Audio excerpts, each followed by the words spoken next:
Okay છોકરાઓ, તો આજના લેક્ચરમાં કંપનીના વાર્ષિક હિસાબોની અંદર પાકા સરવાળાની ચર્ચા કરવાની છે. પાકા સરવાળાની ચર્ચાની જ્યારે વાત કરતા હોઈએ તો એક વસ્તુ તમારે બધાએ ધ્યાન રાખવાની છે કે પાકું સરવૈયું જે આપણે વાર્ષિક હિસાબોમાં ભાગીદારોમાં બનાવતા હતા, આ એ પ્રકારનું મેં બનાવ્યું છે. બરાબર છે? બે ભાગ પાડીને આ બાજુ આપણે લખીએ છીએ મૂડી દેવા,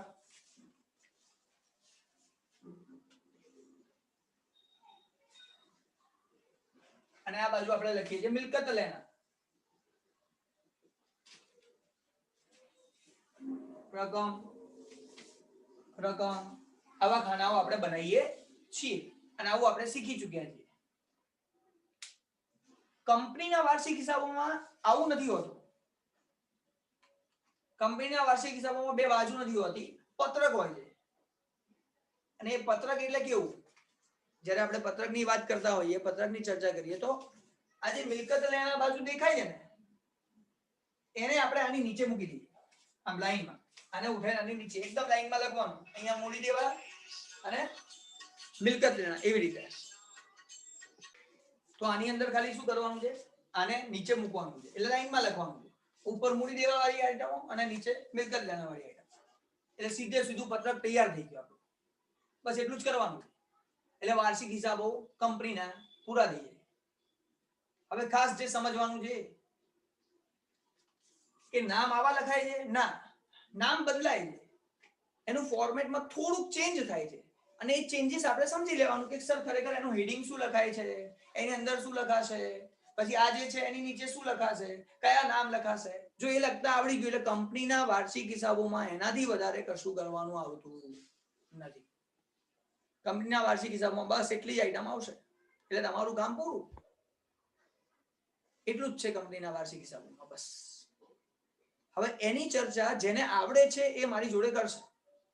તમારામાંથી ઘણાને આવડે છે, જે લોકો મારી જોડે ભણી ચૂક્યા છે, એ લોકોને ખબર છે કેવી રીતે થાય, તો એ લોકો મારી જોડે અહીંયા ચર્ચા કરશે કે અહીંયા શું હોય સર, મેઇન હેડિંગ શું લખાય એ આપણે પહેલા જોવાનું છે.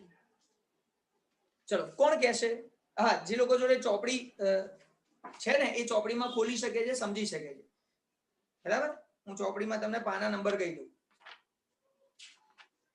પાના નંબર 126, પાના નંબર 126. જેમાં તમને લોકોને પાકું સરવૈયું, કંપનીનું નામ, તારીખ, ખાલી જગ્યાના રોજનું પાકું સરવૈયું એવું લખેલું છે. એની નીચે આખું ફોર્મેટ આપેલું છે, જે ફોર્મેટની અત્યારે આપણે ચર્ચા કરી રહ્યા છીએ. અને તમારે ડિટેલમાં એ વસ્તુ કરવાની છે. આ તો હું તમને લોકોને અત્યારે ઉપરથી કરાવવાનો છું.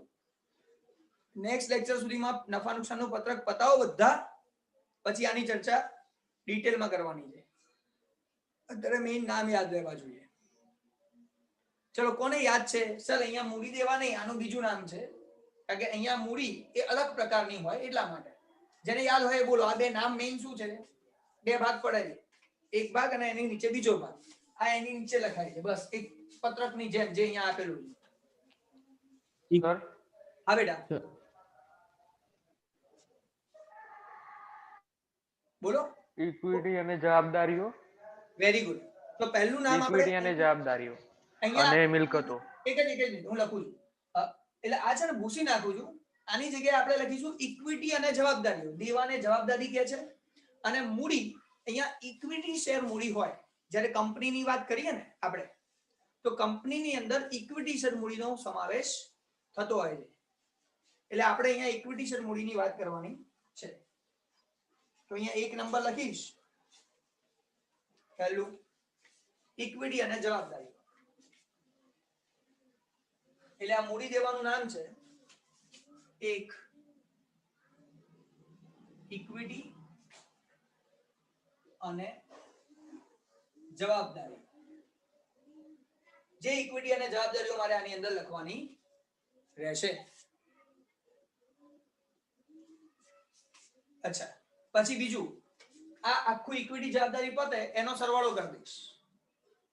પછી એની નીચે આ મિલકત લેણા જે છે, હા બેટા એનું નામ કહી દે એકવાર. બીજું નંબર જે બાજુમાં લખીશું આપણે,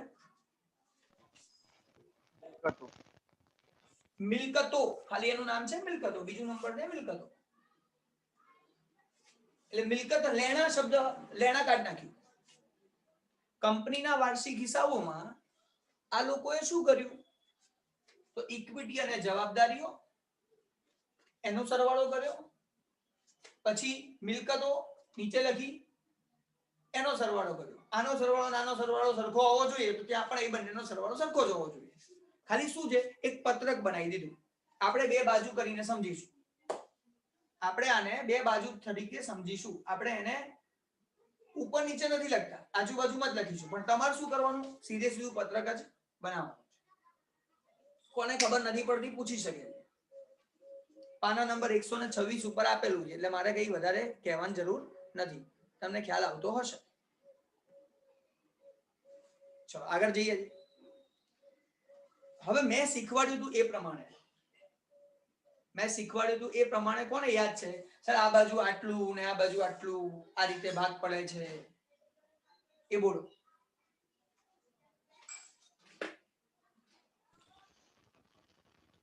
ભાગ શીખવાડ્યા તમે? હા,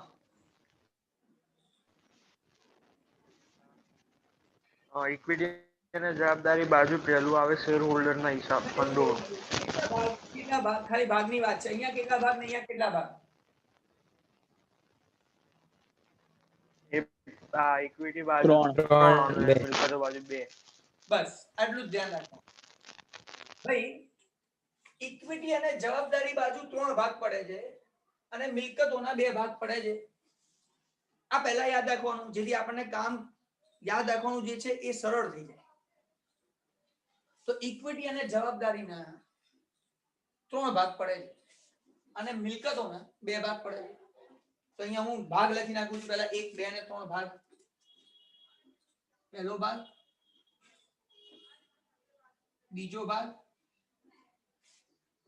અને ત્રીજો ભાગ. તો ઇક્વિટી અને જવાબદારીને 3 ભાગમાં વહેંચવામાં આવ્યા છે કંપનીના વાર્ષિક હિસાબોની અંદર, અને મિલકતોને 2 ભાગમાં વહેંચવામાં આવ્યા છે. મિલકતોનો પહેલો ભાગ, મિલકતોનો બીજો ભાગ. તો ઇક્વિટી અને જવાબદારી એની અંદર 3 ભાગ અને મિલકતોના 2 ભાગ. આ રીતે અલગ અલગ ભાગ પાડવામાં આવેલા છે. ભાઈ હવે શું કહેવાય, નયન તો નિલય તો બોલ્યો જ છે. બીજા કોઈનો આન્સર મારે જોઈએ છે. જે લોકો ભણી ચૂક્યા છે એમને યાદ તો હશે. આશીષ તને ખબર છે કેમ આમ કરે છે? હા સર. હા, આ 3 ભાગ બોલ. શું નામ છે? બોલો. ભંડોળો. Very good. અહીંયા લખીશ શેર હોલ્ડરોના ભંડોળો.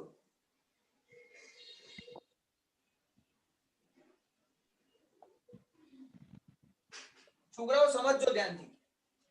શેર હોલ્ડરોના ભંડોળો નામથી જ ખબર પડે છે. ઇક્વિટી અને જવાબદારી. તો ઇક્વિટી શેર મૂડી જે છે અહીંયા ઇક્વિટી શેર મૂડી હોય, તો શેર હોલ્ડરોના ભંડોળો ઇક્વિટી શેર મૂડી, જેને કહીએ છીએ શેર હોલ્ડરોના ભંડોળ. શેર હોલ્ડરોનું કેટલું ભંડોળ છે, શેર હોલ્ડરોના પૈસા કેટલા છે, એ આપણે અહીંયા લખવા જોઈએ. એની અંદર આપણે પછી ચર્ચા કરીશું. મેઇન હેડિંગ ની પહેલા ચર્ચા કરીશું.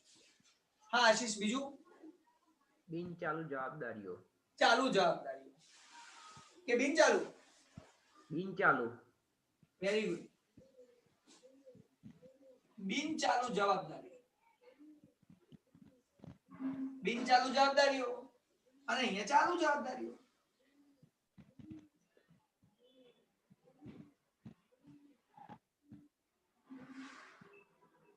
તો છોકરાઓ સમજો ધ્યાનથી, એકદમ બહુ સરળ છે, અઘરું કશું નથી. થોડું ધ્યાનથી સમજવાનું છે. અહીંયા આપણે 2 વાત કરી છે. જે કે મૂડી દેવા હતો તો મૂડીનું નામ શું છે? અહીંયા ઇક્વિટી શેર મૂડી હોય તો ઇક્વિટી, અને દેવાને અહીંયા જવાબદારી કહે છે. તો ઇક્વિટી અને જવાબદારી 2 વસ્તુઓ છે. તો શેર હોલ્ડરોના ભંડોળો એટલે ઇક્વિટી શેર મૂડી, એવું કહીએ ને, ઇક્વિટી શેર, શેર હોલ્ડરોના ભંડોળો એક ભાગ. અને જવાબદારીઓ 2 પ્રકારની હોય, લાંબા ગાળાની અને ટૂંકા ગાળાની. તો લાંબા ગાળાની જવાબદારી હોય એને બિનચાલુ કહેવાય, અને ટૂંકા ગાળાની હોય એને ચાલુ જવાબદારીઓ કહેવાય. પતી ગયું. લાંબા ગાળાની જવાબદારી, ટૂંકા ગાળાની જવાબદારી.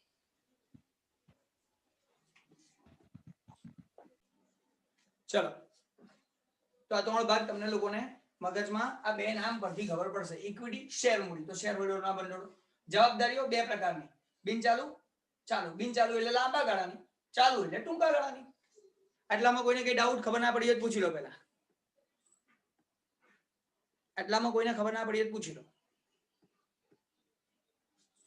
તો બસ છોકરાઓ એક વાત સિમ્પલ કહું છું, જે રીતે જવાબદારીઓ બે પ્રકારની હોય એ રીતે અહીંયા નામ છે મિલકતો. તો મિલકતો પણ બે પ્રકારની હોય, બિનચાલુ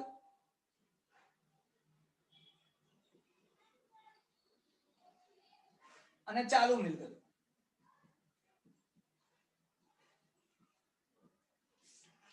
તો બિનચાલુ મિલકતો અને ચાલુ મિલકતો એમ બે પ્રકારની મિલકતો પણ હોય.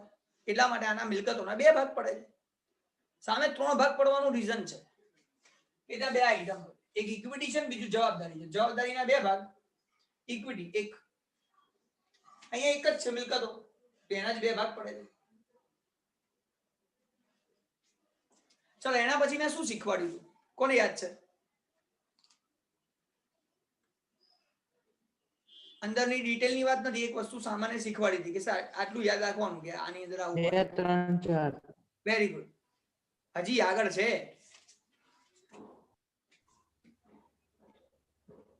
4 4 6 5 6 આવું શીખવાડ્યું હતું છોકરાઓ, ધ્યાનથી સમજજો. નયનને યાદ છે, બીજાને પણ હશે, નયન ભૂલી ચૂક્યું. એકચ્યુઅલી કંપનીના વાર્ષિક હિસાબોને બહુ જ સારી રીતે યાદ કરવા માટે આ ઇઝીલી પાર્ટ્સ કરેલા છે. પહેલા તો જે રીતે તમે વાર્ષિક હિસાબો ભણેલા છો, મૂડી દેવા મિલકત લેણા, તો મૂડીનું નામ ઇક્વિટી, દેવાનું નામ જવાબદારી. ઇક્વિટી અને જવાબદારી. અને મિલકતોમાં ખાલી મિલકત રાખી છે, મિલકત લેણા એટલે કે લેણા કાઢ નાખી. પછી આની અંદર ત્રણ ભાગ, આની અંદર બે ભાગ. ત્રણ ભાગ કેમ? ઇક્વિટી અને જવાબદારીના કારણે ત્રણ ભાગ. અને મિલકતોમાં બે ભાગ, લાંબા ગાળાની, ટૂંકા ગાળાના, બિનચાલુ અને ચાલુ. એટલે શેર હોલ્ડરના ભંડોળો, બિનચાલુ જવાબદારી, ચાલુ જવાબદારી. બિનચાલુ મિલકતો, ચાલુ મિલકતો. આટલું આપણે શીખ્યા. હવે એની અંદર કેટલા ભાગ પડે છે? તો શેર હોલ્ડરનો ભંડોળમાં બે, અહીંયા 3, અહીંયા 4, અહીંયા 5 અને અહીંયા 6. એટલી આઈટમો અંદર આપેલી છે જેની ચર્ચા આપણે હમણાં નેક્સ્ટ લેક્ચરમાં કરીએ. અત્યારે આ લેક્ચરને ઓવર કરી દઈશ, બરાબર? રીજોઈન થઈને ફરીથી નેક્સ્ટ લેક્ચરમાં એની ચર્ચા કરીએ. આટલે સુધી ડાઉટ તમે